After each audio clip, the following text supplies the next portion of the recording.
और नीतीश कुमार ने IIT बनाया, एम्स बनाया, NIFT बनाया, NLU बनाया, NMCH बनाया। गया में और राजगीर में नीतीश कुमार ने IIM बना दिया, IHM बना दिया, सेंट्रल यूनिवर्सिटी बना दी, नालंदा यूनिवर्सिटी बना दिया, बिहार पुलिस एकेडमी बना दी और एक 750 करोड़ का स्पोर्ट्स का कॉम्प्लेक्स बना दिया। और फिर पूछते हो वैसी क्यों आया? पटना से किशनगंज 300 किलोमीटर है। सीमांचल चांद पर नहीं, बिहार का हिस्सा है।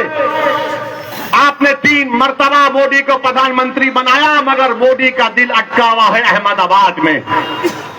नीतीश कुमार को 20 साल मुख्यमंत्री बनाया बिहार की जनता ने। सुनो सीमांचल और किशनगंज की आवाम, नीतीश कुमार का दिल राजगीर में अटका हुआ है।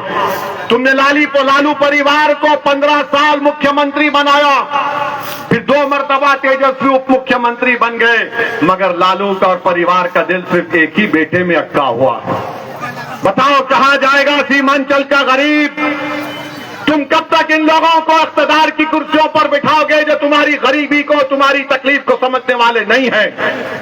ये लोग आकर मेरे भाषण के बाद बोलेंगे कि ओवैसी जज्बाती तकरीर करता, भड़काऊ भाषण देता। अगर मैं एक एक पॉइंट जो बोल रहा हूं, क्या वो सच्चाई पर मुबन्नी नहीं है? मुझे बताओ। और अगर तुमको जज्बाती तकरीर करना नहीं आता तो इसमें गलती मेरी नहीं है, गलती तुम्हारी है, क्योंकि तुम्हारे दिमाग में गुलामी भरी हुई है। मैं आजादी चाहता हूं। तुम्हारी जबान अगर सच को बयान नहीं कर सकती इसलिए कि तुमने अपने ज़मीर को बेच दिया अपने सियासी आकाओं के सामने।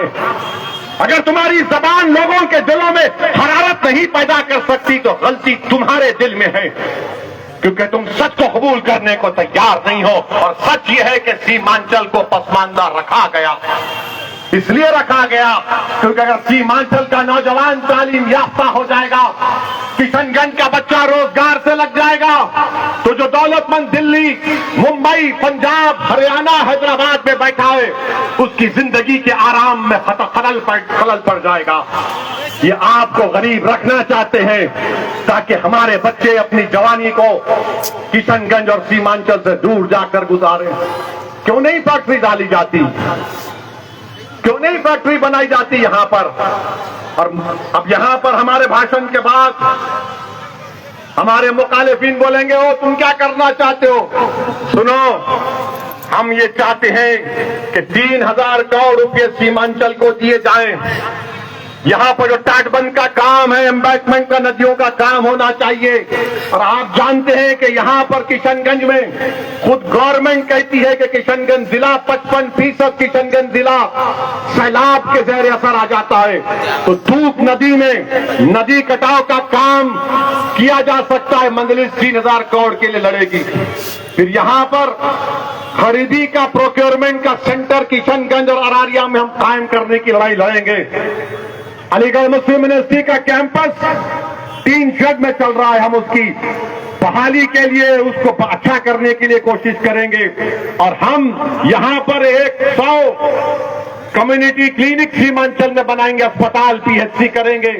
और हम इस बात के लिए लड़ेंगे कि डेली पटना से किशनगंज को अरारिया तक एक वंदे भारत की ट्रेन बने और यहां पर एक फास्ट ट्रैक यानी तेज रफ्तार दिल्ली सीमांचल की रेल लिंक का आगाज का काम हो। ये मंजलिस करना चाहती है इंशाअल्लाह ताला। लोग बोलेंगे कैसा करोगे तुम? बाबू, काम निकालना वो हमारी महारत है। हमको काम निकालना भी आता और किसी का पूरा काम भी करना आता है इंशाअल्लाह ताला। तुम्हारे पास कुछ नहीं है, सिर्फ मंजलिस को गाली दो, B team, C team, D team, E team, vote कटवा बोलो। अरे नरेंद्र मोदी, अमित शाह, नीतीश कुमार, तेजस्वी, ये जितने पुरानी कांग्रेस पार्टी के सब नेता एक बात पर मुत्तफिक है। आया तो किसने उस कानून को फाड़ दिया मोदी की आंख में डालकर? ट्रिपल तलाक का कानून आया तो मौलाना असराउल्लाह, अल्लाह उनकी मग़फ़िरत करे, उनको बोलने नहीं दिया गया था।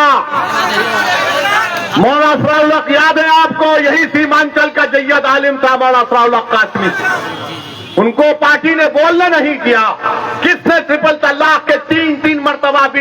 हमने पूरी दलीलों के साथ उस कानून की धज्जियां उड़ाकर कहा कि मुस्लिम महिलाओं के हक में नहीं है।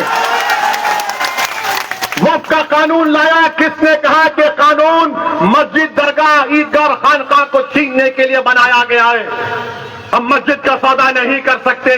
हमने बीजेपी और मोदी के सामने, नीतीश कुमार के एमपीओ के सामने खड़े होकर कहा ये कानून, ये काला कानून है। उस कानून को हमने कहा लो मैं फाड़ता हूं तुम्हारे सामने, क्या करना है कर लो। पार्लियामेंट कमेटी बनाई गई, 128 पेज की रिपोर्ट मैंने दी, जिसमें 45 सेक्शन के ऊपर 128 पेज मैंने लिखकर दिए। बताओ मेरे अजीज दोस्तों और बुजुर्गों, लोग बोलते एक जीत कर गया तो क्या किया। अरे भारत की 540 के ऐवान में आपकी दुआओं से आपका खादिम, आपका गुलाम, एक पर एक आदमी पूरों पे भारी पड़ता है, अल्हम्दुलिल्लाह। ये इसलिए नहीं कि मेरा नाम ओवैसी, इसलिए है कि हमारे बुजुर्गों ने हमको सिखाया कि सच के लिए मर मिट जाओ, हक की कामयाबी के लिए कोशिश करो, ताकतवर से मत डरो।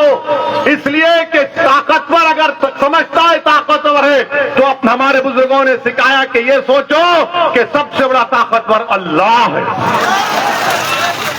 इसीलिए तो हम लड़ते हैं, इसीलिए तो बदनाम भी होते हैं। बहुत सी बातें बोली जाती है, मुझे कोई फिक्र नहीं, तुम गाली दो मुझे, तुम ना मेरी खबर में आओगे ना तुम हशर के मैदान में आओगे। मुझे पहले भी अल्लाह से उम्मीद थी और उसके हबीब से उम्मीद है, तुमसे किसी से नहीं है। मुखालिफीन, मुखालिफत करने वालों करो मुखालिफत, मैं अपना काम करता रहूंगा। मैंने अलग ऐलान कह दिया कि सीमांचल के लिए लड़ाई लड़ी जाएगी और कामयाबी मिलेगी इंशाअल्लाह ताला।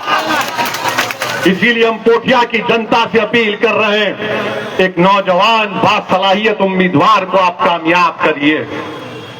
इनको सबको आपने आजमा कर देख लिया, एक नौजवान को आगे बढ़ाइए।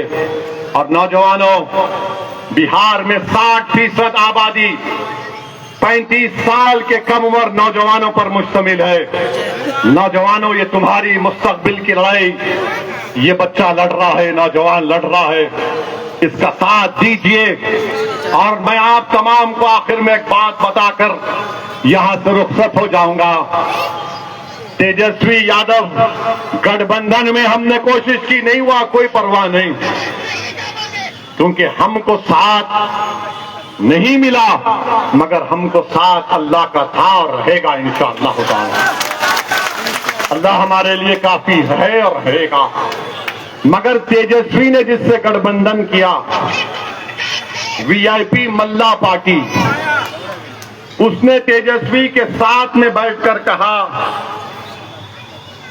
कि हम, अगर हमारा सत्ता हमको मिलेगा तो वीआईपी का उप मुख्यमंत्री बनेगा। मैं सीमांचल की जनता को बता रहा हूं, मैं किशनगंज की जनता को बता रहा हूं, मैं पोठिया की गयूर अवाम को एक लम्हे फिक्र दे रहा हूं कि जो बिहार के आबादी में जिसका तनासुब 3-3.5% है, वो ये कह रहा है कि मल्ला का बेटा उप मुख्यमंत्री बनेगा, तो क्या 17% जनता खामोश बैठेगी? क्या कोई 17% खामोश बैठेंगे? मेरे दोस्त, मेरे भाई, मेरे बुजुर्ग, अल्पसंख्यक समाज 17% है। मैं सलाम करता हूं वीआईपी के नेता की बहादुरी को कि उन्होंने अपने समाज के इत्तेहाद पर भरोसा करके ऐलान कर दिया। और ओवैसी तुम्हारी लड़ाई लड़ रहा है, मजलिस तुम्हारे इंसाफ की लड़ाई लड़ रही है। 17% के लोग क्या करेंगे? अगर मल्ला का बेटा उप मुख्यमंत्री बनेगा तो क्या मोहम्मद का बेटा मुख्यमंत्री नहीं बन सकता? बताओ पोठिया की जनता। क्या अबू बकर, उमर, अली और उस्मान का बेटा मुख्यमंत्री नहीं बन सकता? बताओ सीमांचल की जनता। क्या फातिमा का बेटा मुख्यमंत्री नहीं बन सकता? बन सकता है, बशर्ते कि तुम अपनी ताकत को महसूस करो।